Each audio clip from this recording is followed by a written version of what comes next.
Aqui. Então, nesse momento, a gente vai dar continuidade à segunda parte da revisão do Enem 2021 que a gente estava trabalhando. Nós falamos na primeira parte lá com relação às estruturas, a polaridade, e agora nessa parte 2 vamos falar de termoquímica e vamos mexer um pouco com gráficos também, já que nós trabalhamos com gráfico naquela primeira parte. Então, veja bem, termoquímica é a química que estuda o calor e as reações químicas envolvidas. Eu preciso lembrar do seguinte: a quantidade de calor é proporcional à massa. Você está vendo aqui, que se eu aumento a massa, automaticamente eu aumento o calor. Então, o que ocorre?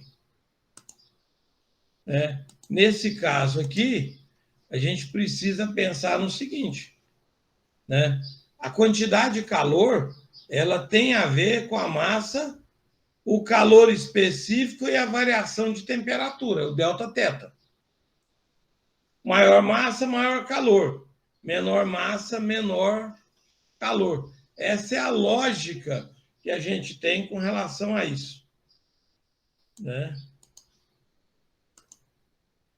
Então, o que acontece? Baseado nisso, a gente vai pensar nas reações endotérmicas, reações que absorvem calor. E aí eu preciso lembrar da regra do sinal. O sinal no reagente do calor é o mesmo do ΔH. Ou seja, aqui está absorvendo 5 kJ. E ele é o contrário no produto. Se ele é negativo de cá, ele passa para cá positivo. Então, quer dizer, toda reação endotérmica, eu vou ter um ΔH maior que zero. Se eu quero encontrar as reações exotérmicas aqui, basta eu inverter o sinal. Mas eu não vou só inverter o sinal, vou inverter a reação também. Veja, agora aqui é negativo, aqui é negativo, e de cá é positivo. Então, quer dizer, quando se fala em relação ao calor, a gente tem que pensar que nós temos essas situações aí que a gente vai prestar muita atenção com relação a isso. Vamos construir um gráfico de reações exotérmicas. Veja bem, o reagente começou com 40 e terminou com 21.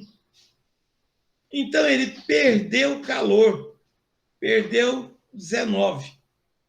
Professor, o senhor não colocou uma unidade aqui. Poderia ser joule, poderia ser quilocaloria, caloria, mas o importante aqui é você identificar o seguinte: olha a linha do tempo aqui embaixo. Quando começou a reação, você só tinha A mais B. A partir de um determinado momento, você passou não a ter A mais B, mas sim ter C mais D. Então, quer dizer que eu passei a perder calor.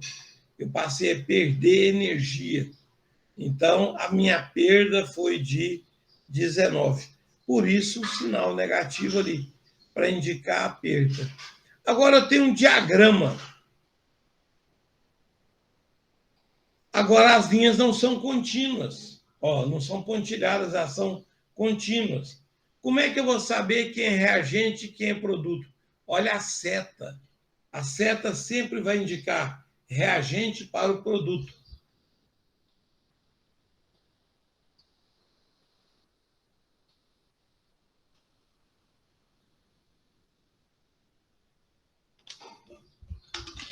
Bebendo água aqui. Então, nesse caso aqui, o que acontece? Eu tenho um diagrama. A diferença é que agora não tem o eixo horizontal, só tem o eixo vertical. Então, diferenciar gráfico de... Olha lá.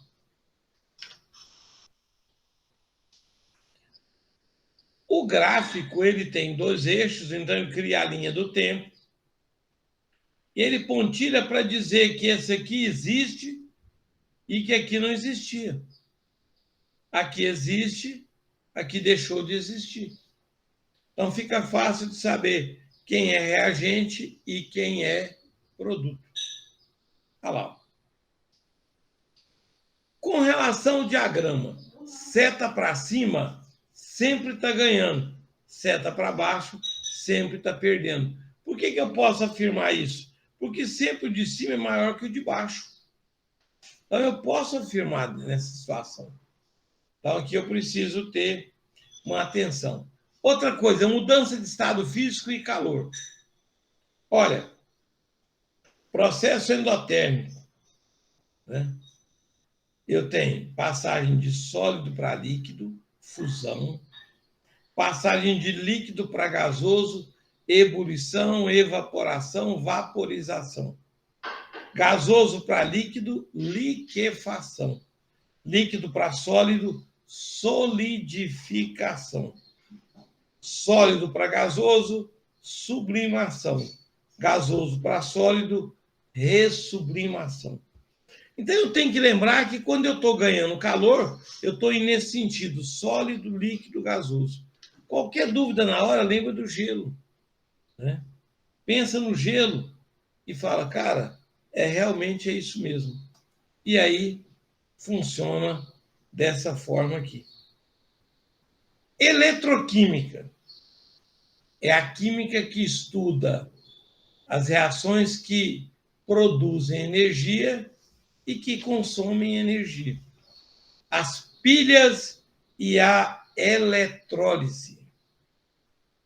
Então, eu preciso pensar a diferença entre pilha e eletrólise. A pilha produz energia elétrica, ela é uma reação espontânea. Para me chegar no resultado, eu mantenho maior e inverto menor. A eletrólise não. Ela não é espontânea. Ela é uma reação não espontânea. Ou seja, ela não acontece normalmente, ela não acontece naturalmente. E ela produz um consumo de energia elétrica. Eu vou ter que gastar energia para fazer essa reação acontecer. Então, a diferença na eletroquímica entre pilha e eletrólise, né? Diferenciar isso, cada uma delas. Na pilha, eu tenho que lembrar o seguinte, a oxidação, olha o posicionamento desse elétron aqui, ó. O A está se transformando em A mais 2 e mandando embora 2 elétrons. O A mais 2 ganhando 2 elétrons, virando A. Então, aqui eu vou ter a oxidação no polo negativo, chamado de ânodo. Aqui eu vou ter a redução no polo positivo, chamado de cátodo. O fluxo de elétrons é sempre do negativo para o positivo. O fluxo de íons é do positivo para o negativo. Daí está a situação da gente poder julgar isso, né? Quando eu tenho uma pilha, quando eu tenho uma eletrólise. Nesse caso aqui, eu preciso pensar o seguinte, a minha oxidação sempre vai ser o polo negativo. E a minha redução sempre vai ser o polo positivo. Isso não vai mudar, isso não vai ter alteração. Então, eu preciso guardar esses conceitos. Como fazer uma pilha rápida? Se eu tenho 2 oxidações, mantenho o maior, que é aquele que vai ter mais potencial, mais força, mais vontade para produzir aquilo que você está pensando, e inverte a menor. Por quê? Invertendo a menor se torna a maior da outra. Então, eu tenho que raciocinar sempre se eles são iguais ou diferentes.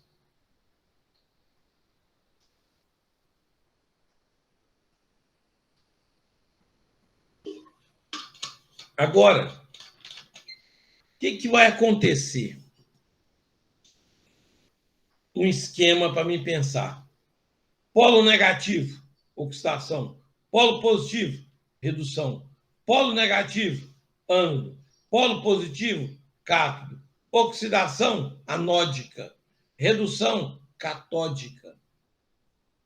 É uma questão de teoria. É uma questão de fundamentação teórica. Não tem jeito de mudar. Ó, duas oxidações.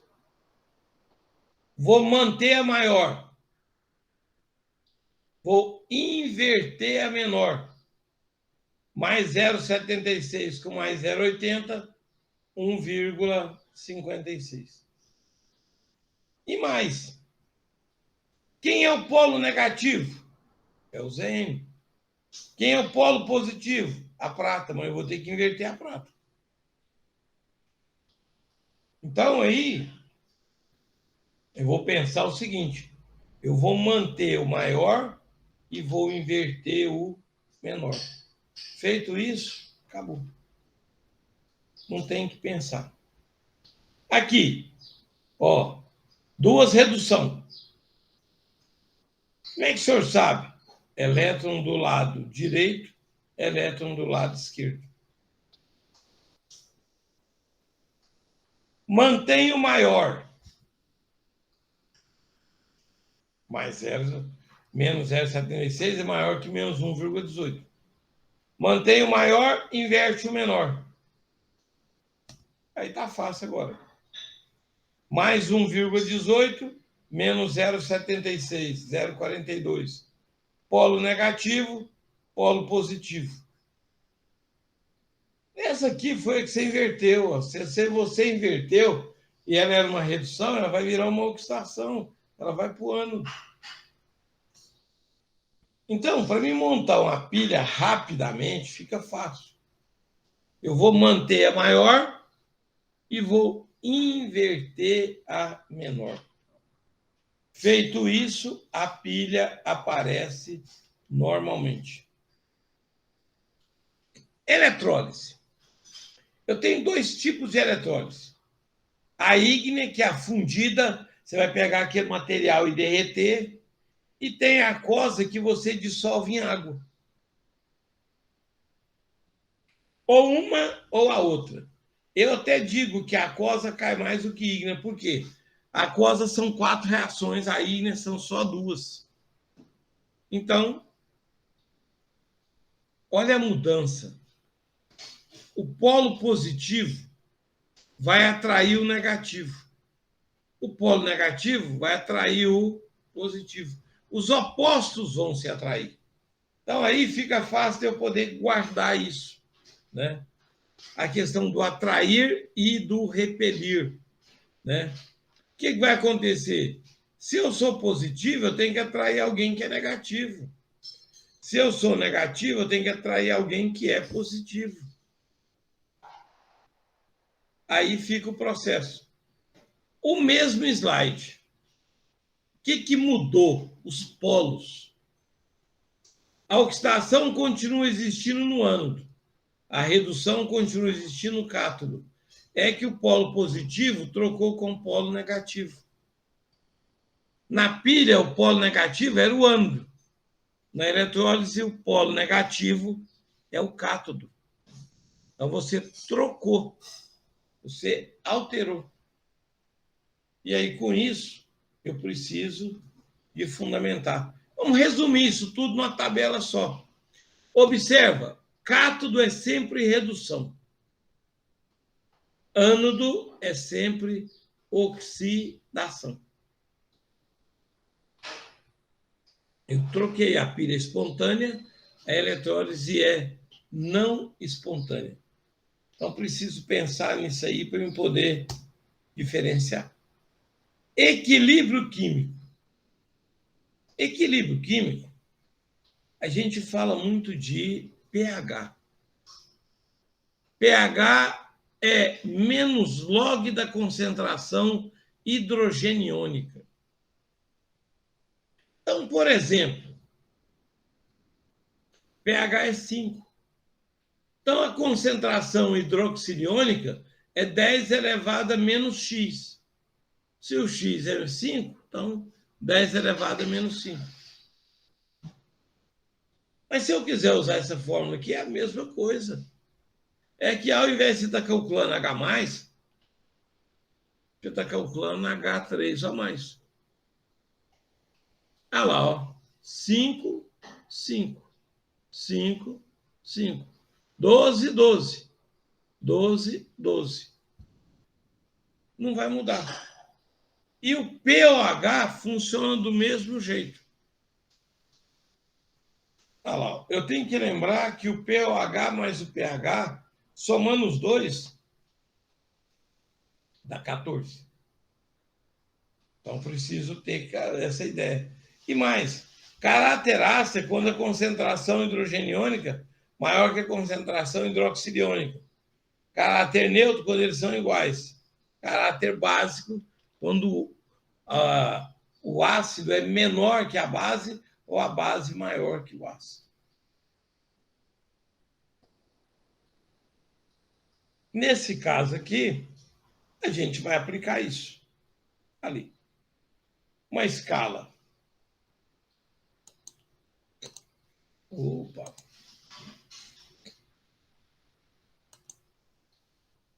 Aqui, ó. 14 com 0. Né? Mas, professor, por quê? O produto dos dois tem que dar 10 a menos 14. Olha lá, menos 13 com menos 1, menos 14. Menos 12 com menos 2, menos 14. Menos 9 com menos 5, menos 14. Então, fica fácil de eu poder trabalhar ainda mais se for valores com 10 elevado a menos qualquer coisa. E aqui eu tenho uma tabela de pH e pOH. O ideal é esse pH minúsculo aqui, tá? Então, por exemplo, ó, 14 mais 0 dá 14, 1 mais 3 dá 14, 12 mais 2 dá 14, 5 mais 9 dá 14, 7 mais 7 dá 14, 12 mais 2 dá 14 e 10 com 4 dá 14. Então, neste caso aí, a ideia básica é eu lembrar o seguinte: menor que 7 é ácido, maior que 7 é alcalino ou básico. E o 7 é neutro. Por quê? Quando eu estou aqui, ó, a quantidade de H+ e de OH- é igual. Se eu estou aqui, ó, eu tenho mais H+ do que OH-. Porque 10 é menos 6 é maior que 10 é menos 8. Então, eu tenho que trabalhar a grandeza nesse caso.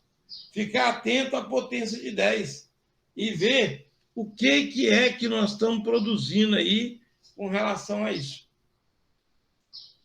Aí, o que nós temos? Ácido, H+ maior que 10 é menos 7. Quem que é maior que 10 é menos 7? 10 menos 6, menos 5, menos 4, menos 3. Aqui, quando é igual, porque se o H+ é 10 a menos 7, o H- também é 10 a menos 7. E aqui, quando o H+ é menor que 10 a menos 7. Quem que é menor? Não é 10 a menos 6, é 10 a menos 8, 10 a menos 9, 10 a menos 10, até 10 a menos 14. Então, essa história de comparar a acidez e a basicidade... Deixa eu beber uma água aqui.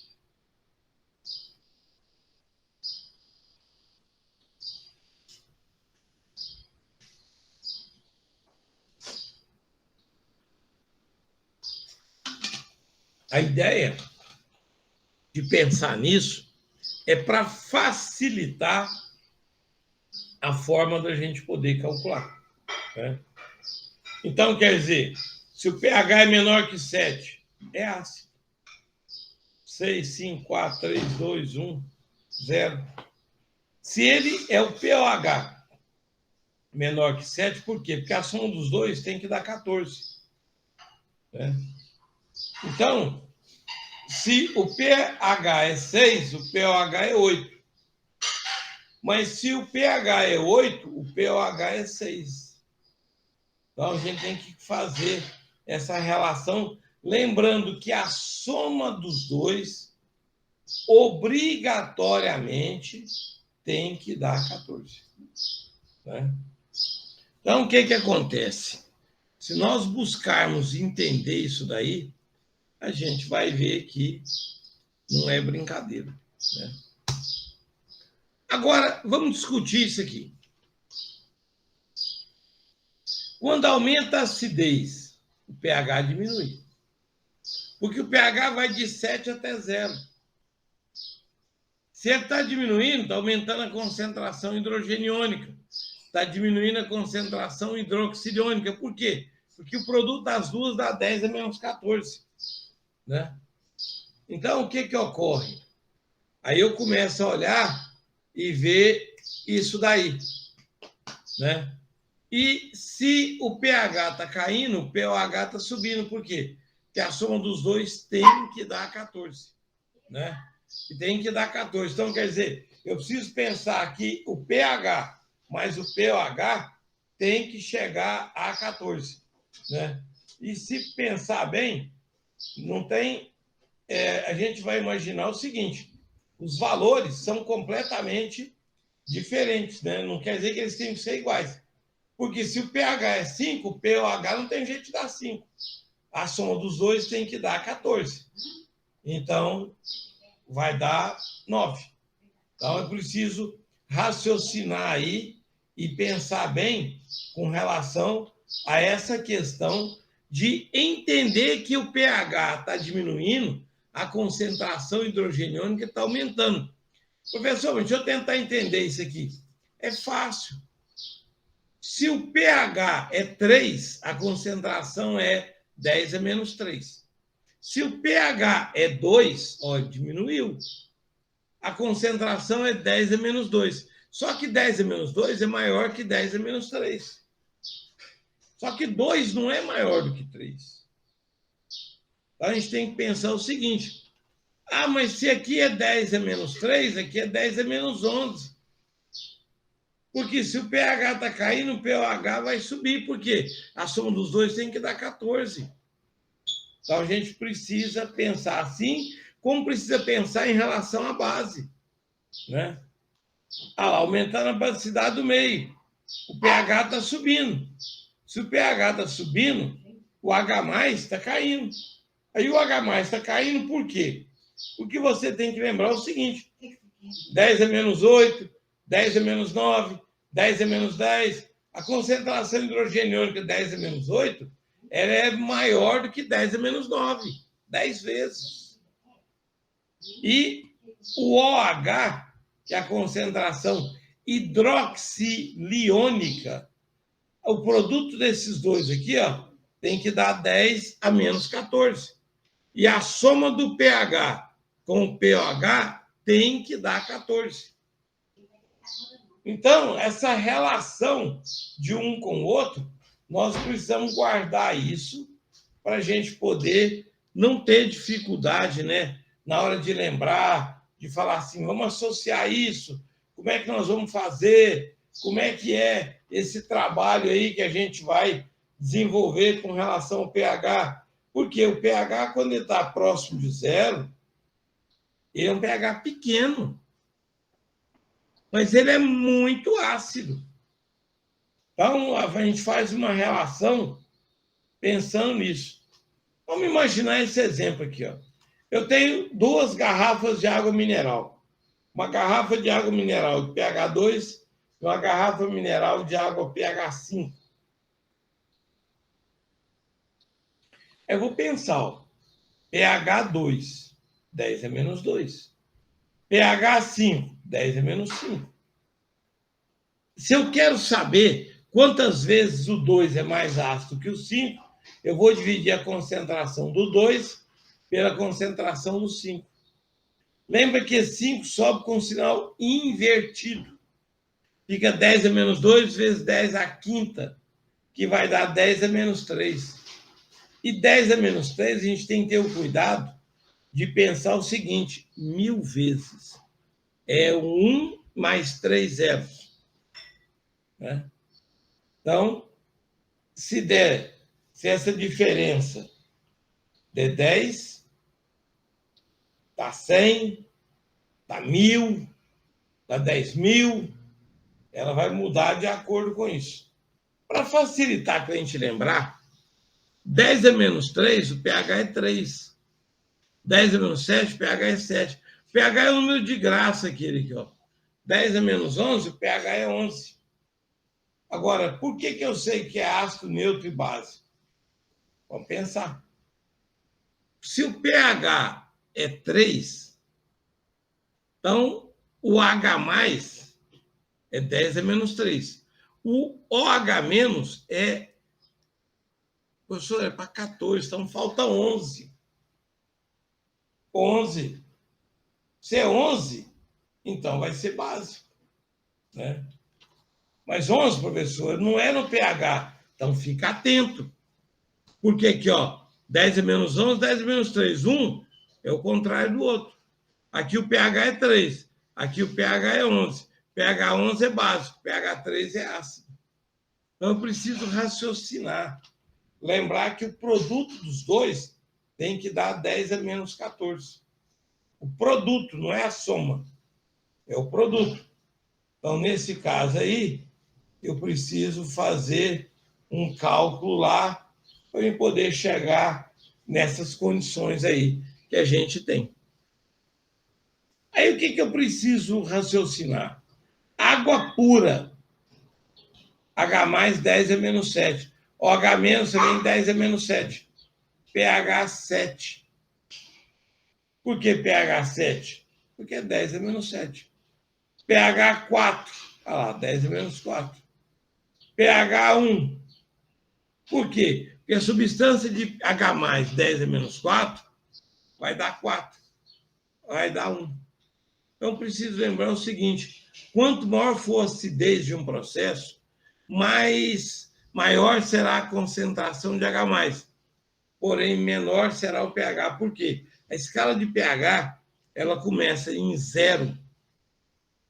Então, eu vou fazer um exercício de pH, eu vou pensar o seguinte: esse aluno precisa ter uma concepção matemática boa, porque a gente cobra muita matemática nessas provas de pH.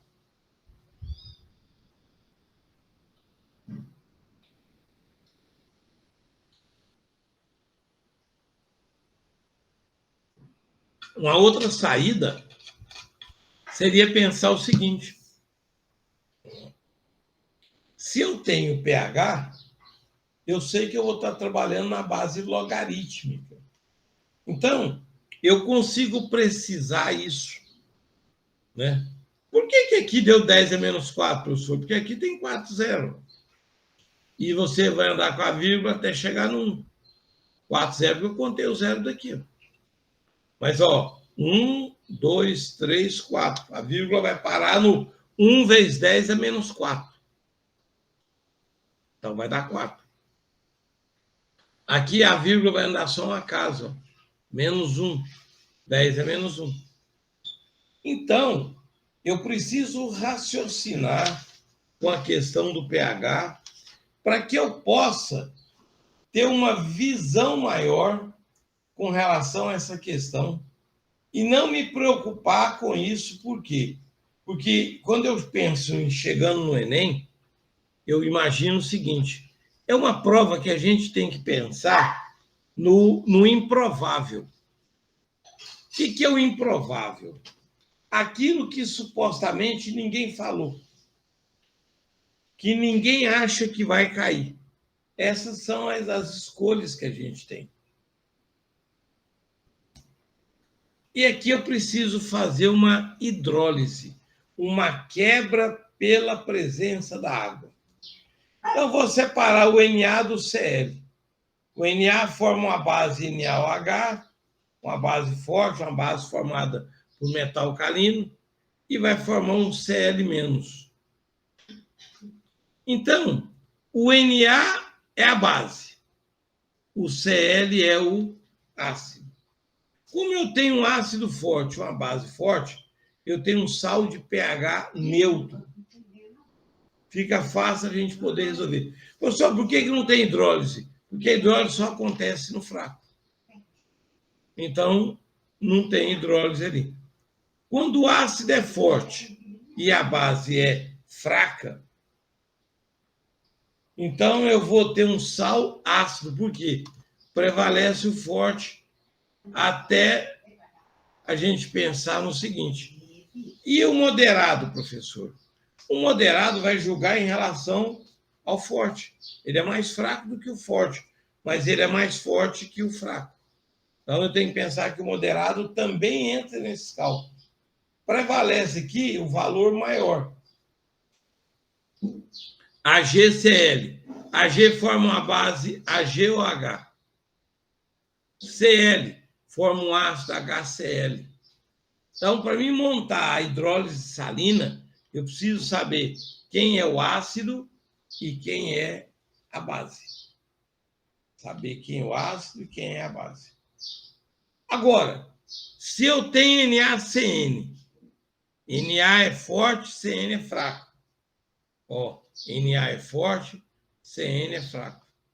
Por quê? Porque CN vai formar o HCN. E o HCN morreu a história. É um hidrácido, não é nem o HCl, nem o HBr, nem o HI, nem o HF, é fraco. E aqui é quando eu tenho os dois. Por que você não deu exemplo aqui? Porque a gente morre de medo de dar um exemplo genérico. Né? Então, pensa o seguinte, eu preciso de alguém que tenha tudo fraco. Por exemplo, AgCN. O Ag sozinho, ele é uma coisa, o Ag acompanhado é outra. Então, AgCN, eu vou ter que medir a força do CN para ver se vai colocar pressão lá ou não. Então, essa forma da gente fazer um catado aí, né, a gente tem que entender o seguinte, é um reflexo desse nosso aluno que ele está visando sair bem no Enem e ele tem que buscar essas referências. Ele tem que olhar o material no todo e ter uma visão periférica desse material. Não adianta eu aprofundar no assunto e deixar outro assunto sem estudar. É melhor que eu seja mediano nos dois. Porque, senão, como é que eu vou criar aqui dois fracos? Eu preciso de um suporte para que eu tenha condição de analisar um separado do outro. Até porque são problemas completamente distintos. Né? Então, quer dizer, quando a gente fala sobre isso, a gente está medindo, está mensurando essa situação aí.